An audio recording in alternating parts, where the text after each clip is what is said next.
30 Years' War. Intentionally forgotten. This text won't discuss obscure theories. It won't recite dry dates. It won't list lengthy names. Instead, it will tell a single, intentionally forgotten, true, major historical event. It's a story about faith, power, and war. It happened in Europe. Scholars call it the 30 Years' War. This protracted conflict lasted a full 30 years, 1618 to 1648. It profoundly changed the landscape of Europe. It also brought the wave of the Reformation to its peak. Reformation escalates to religious war. The story begins in the 16th century with the aftermath of the Reformation. Martin Luther, in the early 16th century, a Catholic priest, violated organizational principles. He publicly posted big character posters attacking Catholicism. This sparked Europe's cultural revolution. It is historically known as the Reformation movement. It successfully tore apart the Catholic Church. This caused the worst persecution in church history. From then on, Protestantism, including Lutheranism, Anglicanism, Calvinism, rose in Europe. This cultural revolution, like unrest, turmoil, riots, and warfare, originated in the much troubled Holy Roman Empire in the German region. It seems various disorders are quite fond of this area. However, the Reformation did not bring blessings. Instead, it brought long periods of violence and bloodshed. The tension between Catholicism and Protestantism was not just a religious disagreement. It was also a clash of political and economic interests. At that time, in Europe, the Holy Roman Empire nominally ruled the German region. But in reality, the emperor's power was very limited. Various princely states had high autonomy.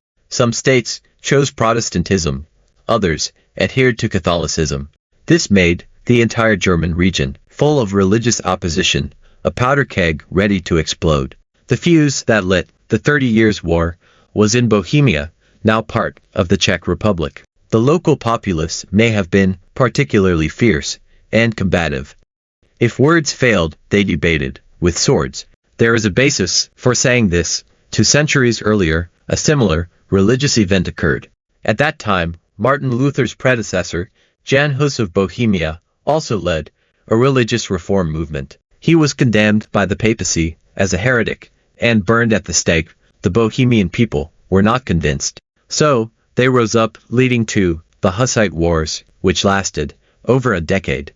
In 1618, when the 30 Years' War broke out, the reigning Holy Roman Emperor was Ferdinand II. He was a devout Catholic. To suppress the Protestants, he began to implement a strict Catholic policy in Bohemia. The Bohemian Protestants had no tradition of forbearance, so they once again rose up, triggering this astonishing and bloody war with wailing ghosts. Everything has an origin. The ignition point of the 30 Years' War was that super-violent event, defenestration.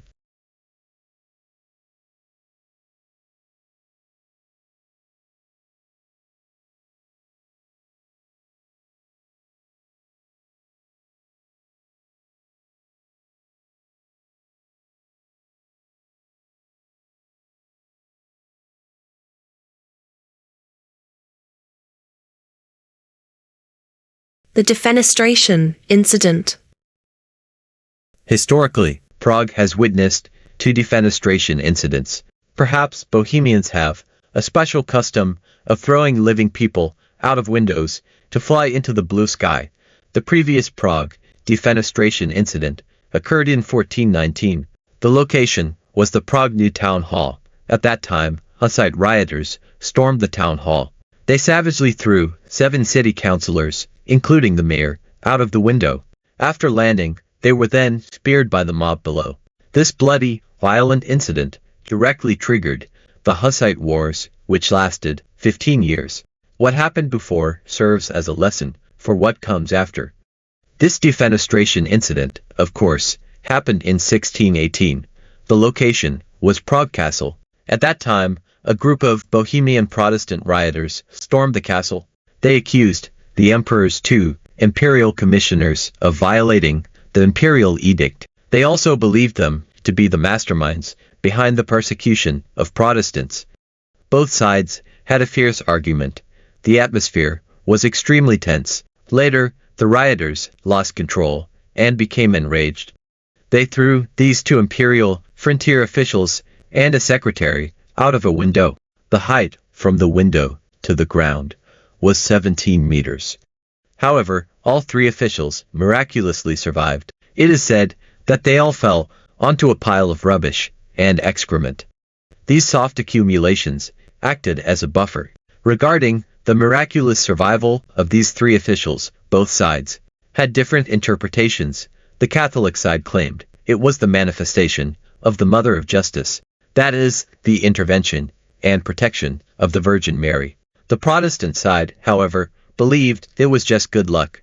They fell onto a dung heap. But, from a modern biological perspective, no matter what material one falls on from a high altitude, a person will almost certainly die. The reason is, falling from a high place, a person is first scared half to death. That is to say, before landing, the person has already lost consciousness. Even falling into a dung heap would create a large crater. Later, the crater closes and the person suffocates. Moreover, the dung heap theory doesn't hold up. After all, only high-ranking officials and nobles lived in the castle. How could they live in an environment full of stench and flies? Can't even lie well. For this defenestration incident, the luck theory has three versions: thrown into the moat, fell into a rubbish heap, landed on a dung heap. This is clearly fabricated nonsense. One moat theory, whether natural or artificial, a moat is certainly an important defense line. Therefore, there must be a road between the city wall and the moat. In peacetime, it's used for guard patrols. In wartime, it's for mobile defense and troop deployment. Therefore, the road must allow vehicles to pass. This means the road width should be at least 4 or 5 meters. Throwing a struggling, adult living person from a height of 17 meters horizontally might not exceed 1 or 2 meters. So, the theory of throwing them into the moat is completely untenable. To rubbish heap theory, setting up a garbage station on a military passage, obstructing traffic, is inherently absurd. Moreover, if it were piled high, the attacking enemy might even skip using scaling ladders. 3 dung heap theory, setting up a cesspit on a military passage, wouldn't that become a trap? Is it fun to trap oneself? Moreover, long-term accumulated feces produce marsh gas, a spark, and it ignites. Are they trying to burn down their own city walls with a blazing fire? Furthermore, by placing a cesspit beneath the city wall, aren't they afraid that the feces will seep into the castle? Once the marsh gas explodes, the castle might cease to exist. It seems these 3 versions were all fabricated by later generations for sophistry. They are completely illogical. Therefore, this incident was a vicious provocation. It should be seen as an atrocity by the Bohemian Protestant rioters. Consequently, it directly triggered 30 years of large-scale bloodshed in Europe. Namely, the 30 Years' War. The 30 Years' War was not a single conflict. It was a series of interconnected chains of killing. This great melee can roughly be divided into 4 stages. 1. Bohemian Palatine phase. Year 1618 to 1625. The Bohemian Palatine phase was the first stage of the 30 Years' War. The conflict focused within the Holy Roman Empire. It eventually spread throughout Europe. After the defenestration of Prague, the Bohemians immediately formed a provisional government. They then declared independence. They overthrew Ferdinand II's rule. They elected the Elector Palatine, Frederick V, as the new Bohemian king. Frederick V was the leader of the Protestant Union. This action gave the Bohemian Rebellion a clear religious political color. It connected it with the religious conflicts within the Holy Roman Empire. Ferdinand II, after becoming Holy Roman Emperor, united with the Catholic League, led by Duke Maximilian I of Bavaria. He also joined the forces of the Spanish Habsburgs. They brutally suppressed the Bohemian Rebellion. The Battle of White Mountain, on November 8, 1620, was a key battle of the Bohemian Palatine phase. Near Prague, at White Mountain, the Catholic League army heavily defeated the Bohemian and Palatine joint forces. Bohemian Protestants faced brutal suppression. Protestant faith was almost eradicated. Frederick V was forced to flee. His position as Bohemian king was abolished. Although the Bohemian Rebellion was quickly suppressed, the conflict did not stop. The Catholic armies continued to pursue Frederick V. The fighting spread to the Upper Rhine Palatinate region. The strategic importance of this region drew in the Netherlands and Spain. The Netherlands seized this opportunity to resume war with Spain, part of the 80 Years' War. The Bohemian Palatine phase began with the Bohemian Rebellion. It ended with the Catholic League's victory. It also ended with the Recatholicization of Bohemia. Although the rebellion was suppressed, its ripple effects transformed the 30 Years' War from a civil war within the Holy Roman Empire into an international, major conflict involving many European powers. As the war continued to expand, King Christian IV of Denmark, a Protestant and a lord within the Holy Roman Empire, joined the war in 1625. He did so for the protection of Protestants and his own interests. This marked the 30 Years' War's entry into a new stage, the Danish phase. 2. Danish phase. Year 1625 to 1629. The second phase of the European 30 Years' War was the Danish phase. In this stage, King Christian IV of Denmark, as the leader of the Protestant Union, intervened in the German conflict. The Danish king was a devout Lutheran Protestant. He hoped to protect the Protestants within the Holy Roman Empire. He wanted to resist the Habsburg dynasty's Catholicization policy. Denmark, in Northern Europe, held significant commercial and political influence. The king hoped to use this opportunity to expand Danish power in northern Germany. He also sought to control the North Sea and Baltic Sea trade routes. He was also the Duke of Holstein within the Holy Roman Empire. This gave him legitimacy to intervene in imperial affairs. French Prime Minister Richelieu, although Catholic, actively encouraged Protestant states to intervene in the 30 Years' War. He provided financial support to Denmark. He did this to weaken the Habsburg dynasty's power. The Protestant princes of northern Germany felt anxious after the Palatine defeat. They then requested help from Denmark. In 1625, Denmark deployed troops. The king led his army into northern Holy Roman Empire. They fought against the imperial army and Catholic allied forces. In this stage, Holy Roman Emperor Ferdinand II appointed Albrecht von Wallenstein as commander-in-chief of the imperial army. Wallenstein was an outstanding military commander. He assembled a large mercenary army. He adopted a war feeds war strategy. This meant sustaining the army through looting in war zones. In 1626, Wallenstein's army in northern Germany achieved a series of victories over the Danish army. The most famous battles included 1. Battle of Dessau Bridge. Wallenstein defeated the Protestant general Ernst von Mansfeld here. 2. Battle of Lutter. Count Tilly, a Catholic League general, decisively defeated the Danish army here. Facing the powerful offensive of the Imperial Army and Catholic allied forces, the Danish army repeatedly retreated. They were finally forced to withdraw to Denmark itself. They completely lost their influence in northern Germany.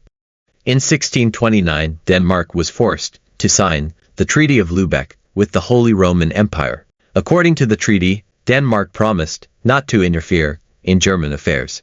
The emperor returned Denmark's German territories, but not those of its allies. The Danish phase ended with the complete victory of the Habsburg dynasty and the Catholic League. The emperor's authority reached its peak during the 30 Years' War. He was able to implement more radical counter-Reformation policies within the empire. This included the Edict of Restitution. This edict aimed to reclaim all church property occupied by Protestants since 1552.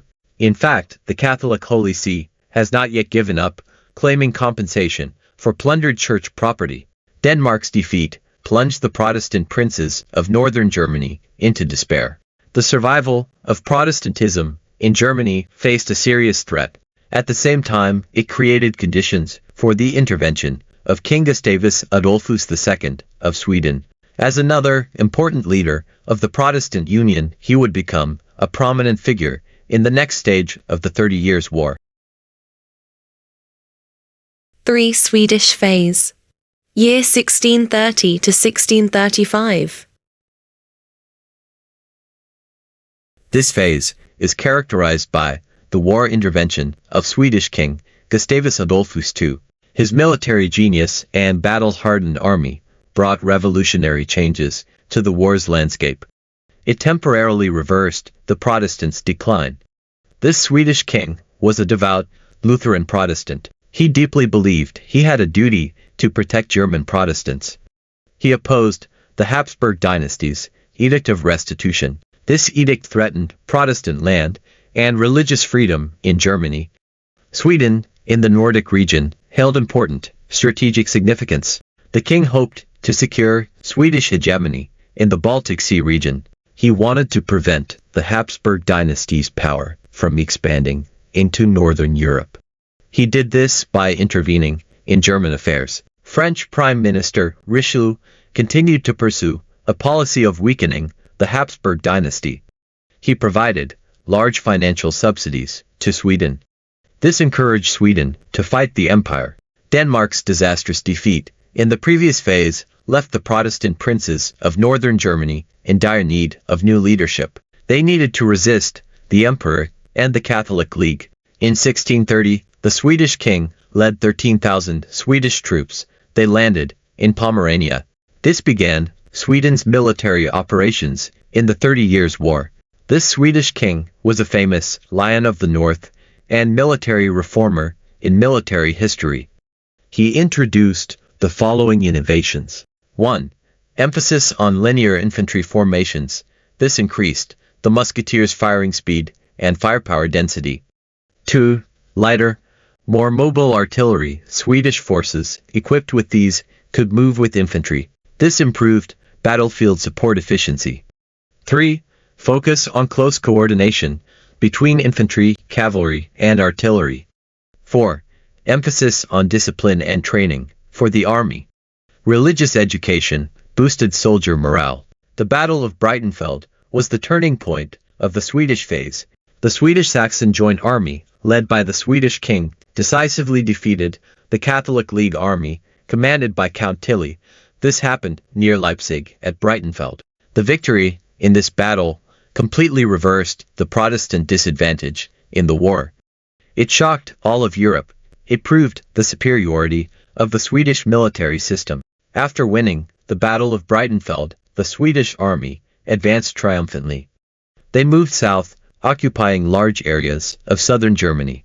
This included important cities like Mainz, Frankfurt, and Munich. In 1632, facing Sweden's strong offensive, the emperor once again recalled the dismissed, undefeated general Wallenstein.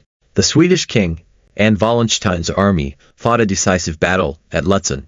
Although the Swedish army achieved a tactical victory, the Swedish king was killed in this battle. This was a catastrophe for Sweden and the Protestant Union. Despite the Swedish king's death, his military legacy and military commanders continued to operate. The Swedish army remained active in Germany. After the Swedish king's death, a leadership vacuum emerged in the army. Allies in Germany also began to waver. In 1634, the Swedish army and German allies were defeated at Tödlingen. They lost to the Imperial and Spanish allied forces. This battle's defeat caused many German Protestant princes to waver or even despair. They sought reconciliation with the emperor. In 1635, the Holy Roman Emperor signed the Peace of Prague with most German Protestant princes. Key provisions of the treaty included the abolition of the Edict of Restitution, though the ownership of some church property remained disputed. It also included German princes renouncing their right to form foreign alliances, despite the Swedish king's death and the defeat at the Battle of Trudlingen, which severely frustrated Sweden's offensive. Sweden remained an important participant in the 30 Years' War. Its army continued to fight in Germany. The Peace of Prague aimed to end the internal religious wars in Germany, but it was not accepted by all Protestant princes, especially those in areas still controlled by the Swedish army. More importantly, it did not resolve the power struggles between European powers, especially the conflicts between France and the Habsburg dynasty. The signing of the Peace of Prague marked a shift in the nature of the 30 Years' War. It gave France a pretext to directly intervene in the war. France believed the treaty solidified Habsburg power. This threatened France's national interests. Therefore, immediately following the Swedish phase, the war entered the French phase. 4. Franco-Swedish phase. Year 1635 to 1648. This stage was the last and bloodiest phase of this major European conflict. In this stage, France, a Catholic country, formally intervened in the war. It did so for its own secular political interests. It allied with Sweden against the Holy Roman Empire and the Spanish Habsburgs. France's intervention pushed the war into a broader, more complex international conflict. France had long viewed the Habsburg dynasty, Spain and the Holy Roman Empire as its greatest threat. Although France was a Catholic country, it prioritized secular national interests over religious positions. It hoped to establish French hegemony in continental Europe by weakening the Habsburg dynasty. It seems France was another inside agent for Catholicism after Martin Luther. Cardinal Richelieu, the French prime minister, was the main driver of France's intervention in the war. He adhered to the principle of reason of state. He believed France's interests were paramount. Therefore, he did not hesitate to ally with Protestant states to oppose the Catholic Habsburgs. France had already provided financial aid to Sweden during the Swedish phase. This supported its fight against the Habsburg dynasty. After Sweden's military setbacks, France had no choice but to go all in and directly engage. This ensured the achievement of its strategic goals. France also hoped to expand its territory through war. For example, in the German Rhine region and the Low Countries, Dutch regions, the war, from its initial internal German religious conflict, completely transformed into a dirty, hegemonic war between European powers. Secular politics and territorial interests became dominant. France and Sweden fought the Habsburgs and their allies on multiple fronts. This included, within Germany, the Low Countries, Spanish Netherlands, northern Italy, and along the Rhine River. The characteristics of this phase were long wars of attrition. Both sides' forces were exhausted. Economies suffered immense damage. Large-scale sieges and small skirmishes were constant and numerous. However, decisive, large-scale battles were fewer. Major battles and commanders. Battle of Rocroi 1643. The young French general, Prince of Conde, decisively defeated the Spanish army here. This marked the decline of Spanish military hegemony and the rise of French military power.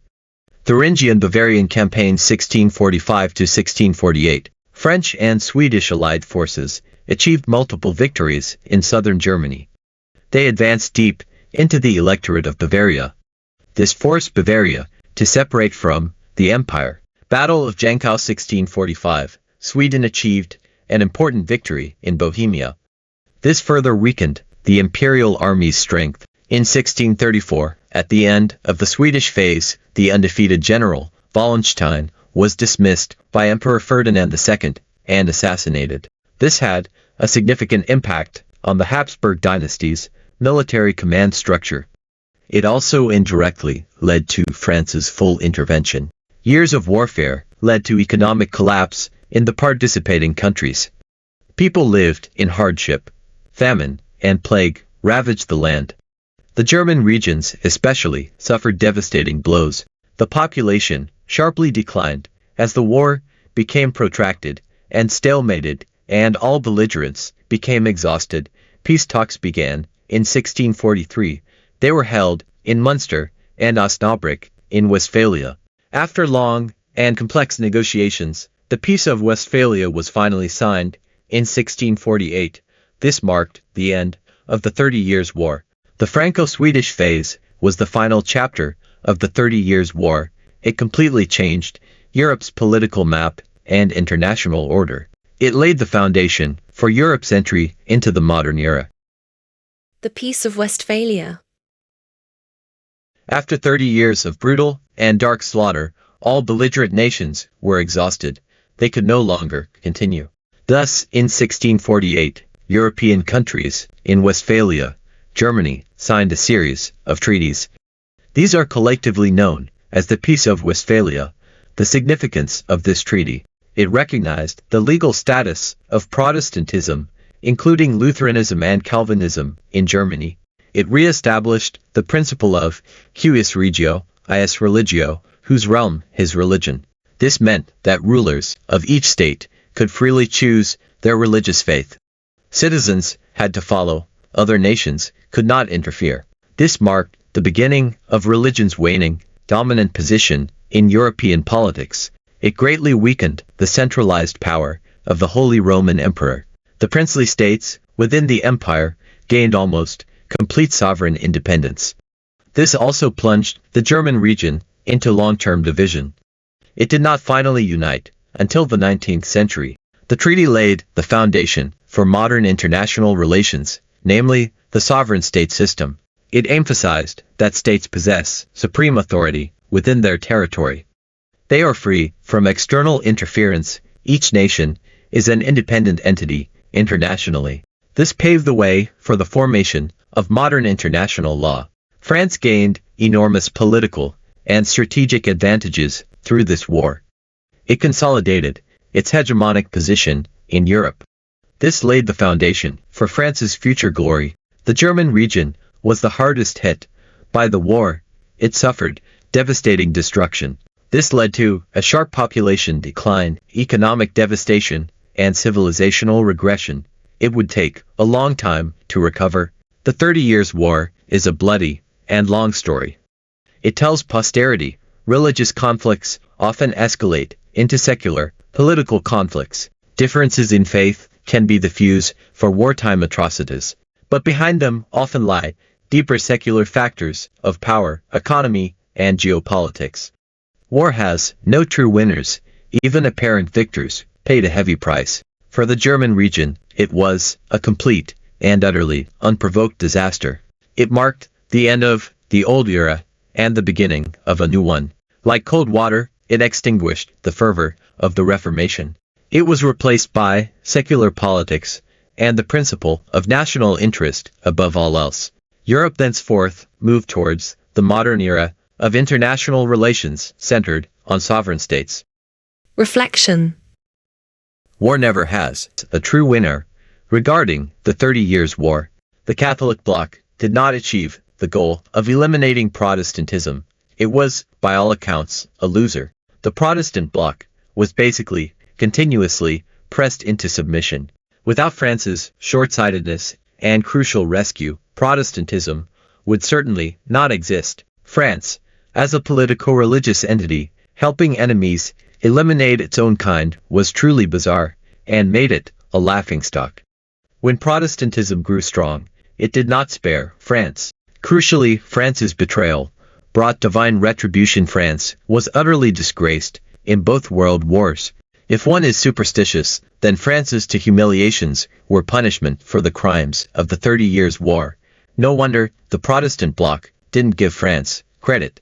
That's because this was a romance of the three kingdoms. The rule is vertical and horizontal alliances, befriending distant, attacking near. You definitely first unite with a weaker enemy to eliminate a stronger one. Then, eliminating the weaker enemy becomes effortless. Unfortunately, man proposes, God disposes. The French miscalculation lay in overestimating themselves and underestimating the enemy. When they were utterly exhausted, they only weakened the enemy, but failed to eliminate them. Simply put, they messed up. They couldn't continue halfway through. As a result, the Protestant bloc won by default. For the Protestant bloc, France's participation could only be cautiously celebrated, because that was a large-scale, internal conflict in the Catholic world. Once France easily won, it would surely turn around and strangle the weak Protestantism.